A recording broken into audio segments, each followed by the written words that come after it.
Hello, this is Sandeep Mandapati, and today I am going to give an overview of data warehousing and OLAP technology. Data warehouses and online analytical processing technology have become crucial components of decision making in the database industry. A data warehouse is typically a collection of non volatile, time varying data that is used primarily by the organizations to support decision making process. This integrated collection of data helps organizations to extract insights and make informed decisions by consolidating data from various sources. OLAP technology is used to analyze this data, providing users with the ability to perform complex, multidimensional analysis and reporting. Together, data warehousing and OLAP technology enable organizations to make data-driven decisions that are backed by comprehensive and accurate information. Operational databases and data warehouses. OLTP applications are designed for automating repetitive clerical data processing tasks such as banking transactions and order entry. These tasks involve short, isolated transactions that require up-to-date data and read or update only a few records using their primary keys. Operational databases used for these applications are usually megabytes to gigabytes in size, and their consistency and recoverability are crucial while maximizing transaction throughput. Therefore, these databases are designed to minimize concurrency conflicts and reflect the operational semantics of known applications. On the other hand, data warehouses are designed for decision support and deal with historical consolidated data that is more important than individual records. They can be much larger than operational databases, sometimes even reaching terabytes in size. These warehouses handle mostly complex and ad hoc queries that may involve millions of records and perform a lot of scans, joins, and aggregates. The priority for these systems is query throughput and response times instead of transaction throughput. Why warehouses are implemented separately from operational databases? Operational databases are finely tuned to support known OLTP workloads. Trying to execute complex OLAP queries against these operational databases would result in unacceptable performances. Furthermore, decision support requires data that might be missing from the operational databases. For instance, understanding trends or making predictions requires historical data, whereas operational databases store only current data. Decision support usually requires consolidating data from many heterogeneous sources. These might include external sources such as stock feeds, in addition to several operational databases. The different sources might contain data of varying quality or use inconsistent representations, codes, and formats which have to be reconciled. Finally, supporting the multidimensional data models and operations typical of OLAP requires special data organizations, access methods, and implementation method not generally provided by commercial DBMS targeted for OLTPs. For these reasons, warehouses are implemented separately from operational databases. Types of servers.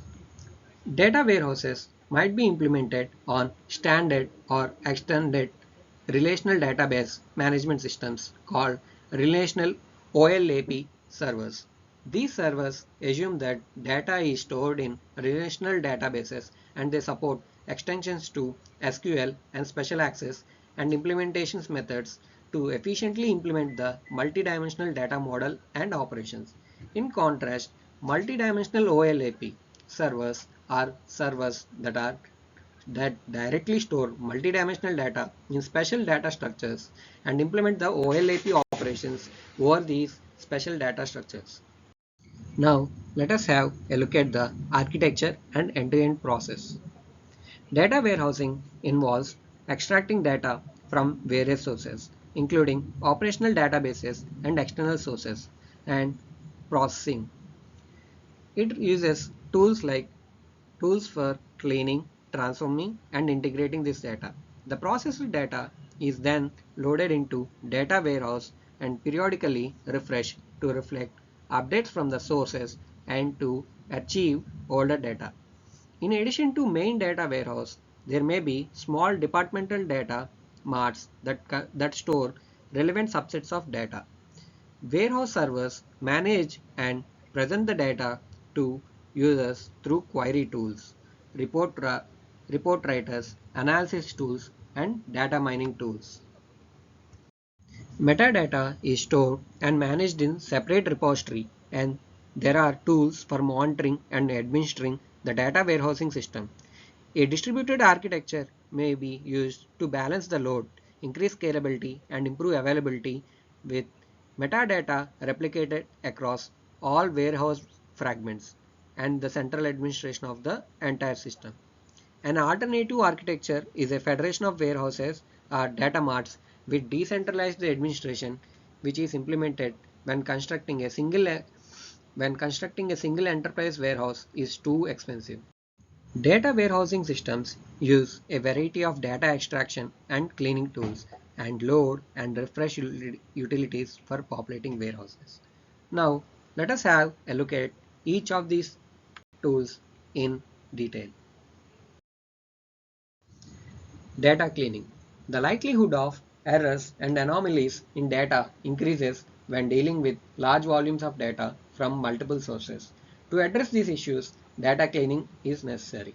Examples of data inconsistencies that require cleaning include inconsistent field lengths, descriptions, and value assignments, as well as missing entries and integrity constraint violations. Optional fields in the data entries can also lead to inconsistent data. There are primarily three types of data cleaning tools. Data migration tools. Data migration tools are used for moving data from one storage system to another. They do this through a process of selecting, preparing, extracting, and transforming data to ensure that its form is compatible with its new storage location. Then there are data scrubbing tools. These tools do the process of fixing incorrect, incomplete, duplicate, or otherwise erroneous data in a dataset. Then we have data auditing tools. These tools make it possible to discover rules and relationships by scanning data. Data loading. After extracting, cleaning, and transforming, data must be loaded into warehouse. Additional pre-processing may still be required, such as checking integrity constraints, sorting, summarization, etc. For these purposes, we use batch loading utilities. In addition to populating a warehouse, a load utility must allow the system administrator to monitor status, to cancel, to suspend, and resume a load, and to restart after failure with no loss of data integrity. Data loading for large volumes of data from multiple sources can take a long time, even weeks. So parallelism is often used, such as pipeline and partition parallelism. A full load is preferred because it can be treated as a batch transition that builds a new database, and the current database can still support queries during the process. Periodic checkpoints ensure that if a failure occurs during the load, the process can restart from last checkpoint. However, a full load may still take too long. So, most commercial utilities use incremental loading during refresh by inserting only updated tuples. The incremental load conflicts with ongoing queries, so it is treated as a sequence of shorter transactions that commit periodically, and this sequence of transactions must be coordinated to ensure consistency of derived data and indices with the base data. Now let us see data refreshing. Data warehouses are used for analysis and reporting by combining data from multiple sources. They are designed for querying and analysis, but if there are updates or changes to these data sources, the information in the warehouses may become outdated over time. Refreshing a warehouse in the context of data management is the act of updating the data kept in the data warehouse to make sure it reflects the most up-to-date and accurate information. There are two sets of things to consider: when to refresh and how to refresh. Some organizations may refresh their warehouse on a daily or weekly basis, while others may do so frequently depending on the business needs. Some of the common refreshing techniques: full refresh. Using this method, the most recent data is totally reloaded into the warehouse. When the data is small or updates are made infrequently, this strategy can be helpful. Nevertheless, this method can be time and resource consuming, particularly for huge datasets. Incremental refresh. Using this refresh, the data warehouse is only loaded with the changes that have taken place since the last refresh. Because less data needs to be processed, the strategy is more effective than a complete refresh. For data warehouses that require regular updates, incremental refresh is appropriate. Now, let us have a look at the conceptual model and multidimensional view. A conceptual data model is a high-level illustration of company's information needs. It outlines the significant entities and their connections. A popular conceptual model that influences the front-end tools, database designs, and the query engines for OLAP is multidimensional view of data in the warehouse. In a conceptual data model, the representation of data in multiple dimensions is referred to as multidimensional view of data. A multi-dimensional data model groups data into dimensions, which are hierarchical categories that specify the data structure. For instance, a retailer might group its data according to variables like time, area, product, and customer. Each dimension has a set of characteristics that define the objects it contains. The time dimension, for instance, may include properties like year, quarter, and month.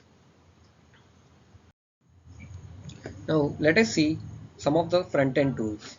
The multi-dimensional data model was inspired by the business data view of PC spreadsheet programs that were commonly used by the business analysts.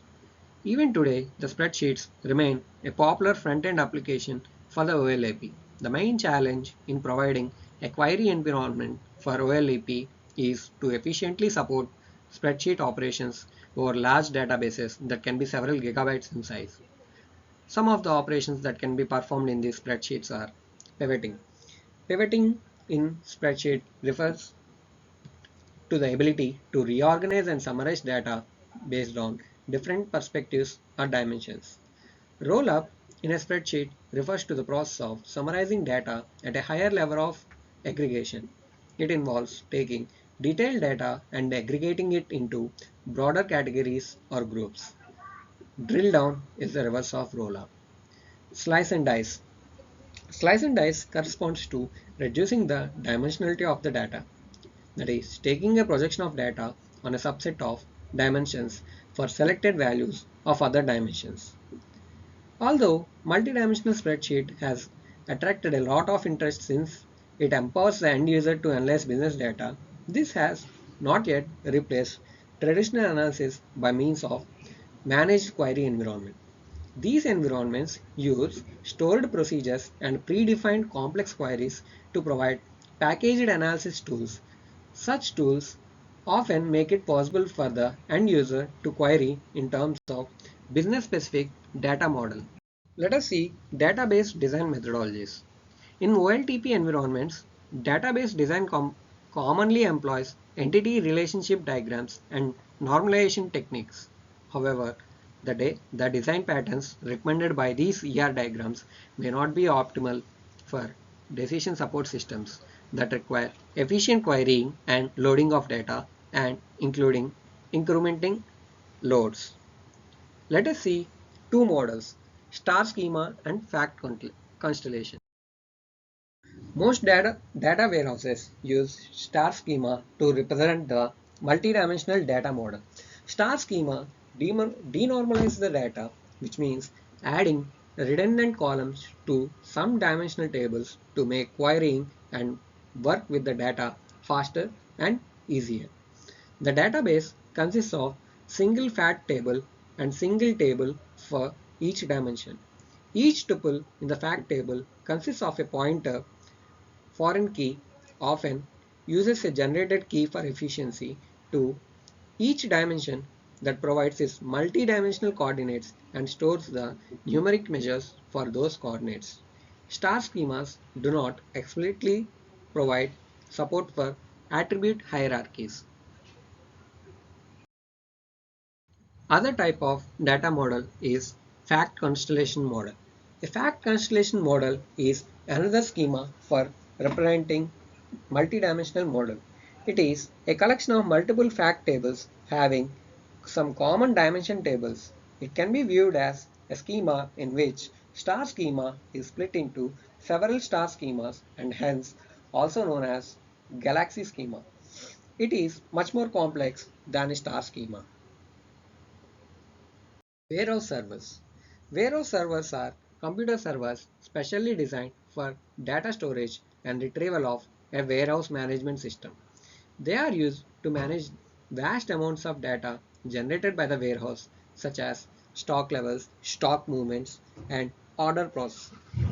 Warehouse servers are typically high performance machines capable of processing large amounts of data in real time. They are equipped with high capacity storage devices such as hard drives or solid state drives and are often connected to a network of other servers and devices to facilitate data transfer and processing. In addition to data storage and retrieval, warehouse server can also be used to run applications and perform data analysis tasks such as creating reports or forecasting stock levels based on historical data. Overall, we can say warehouse servers play a crucial role in ensuring efficient and effective operation of modern warehouses. Now, let us see about metadata and warehouse management. Since a data warehouse reflects the business model of an enterprise, an essential element of warehousing architecture is metadata management. Many different kinds of metadata have to be managed. Often, a metadata repository is used to store and manage all the metadata associated with the warehouse.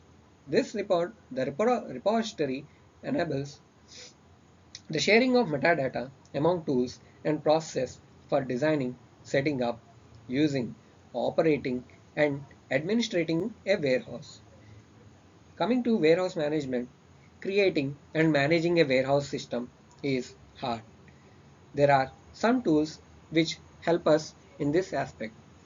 They are developmental tools, planning and analysis tools, and system and network management tools.